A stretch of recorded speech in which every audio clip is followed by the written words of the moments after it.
The heat continues just for a couple more days. We're looking at upper 90s this afternoon with real feel values closing in at 110. We could get feels like temperatures above 100 as early as 10 o'clock this morning, lasting up until around sunset tonight, and then even into the overnight hours. It's going to be slow to the cool to the point where many of you guys are going to be back in the upper 70s to close to 80 degrees. Places like Belzona, Jackson, we're sitting at 80 around sunrise this morning, and it's possible we could see a couple of places mainly west of 55 face a similar outlook tomorrow morning. The real feel value is looking oppressive by the afternoon, up to around 115, part of which due to Tropical Storm Bertha. Now, we're not really going to see a lot of impacts from it, but all that tropical moisture off the coastline could eventually swing our way going into Wednesday and Thursday. That could get feels like temperatures oppressive as we head into the daytime tomorrow, but a cold front that's going to try to sink south on top of Bertha moving across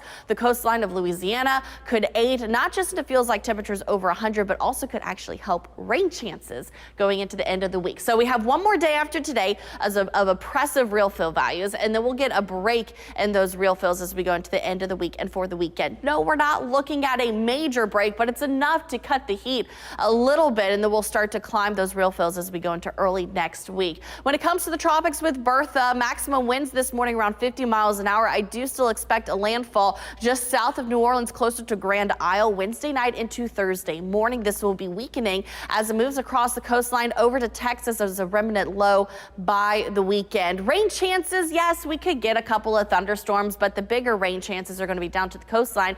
And even with that, we're not looking at flooding potential. All the heavy rain will stay off towards the Gulf. And when it comes to the wind, same story. The biggest impacts in the open waters. We could still get some gusty winds right along the coastline into southeast Louisiana. For us here in central Mississippi, 15-20 mile an hour winds possible for the Jackson Metro, up to around 30 mile an hour gust likely down towards the state line. All right, your 7-day forecast could bring rain. There you go into the region Thursday, Friday, Saturday. Even then, it's going to be spotty, so not everyone's going to see rain all day long.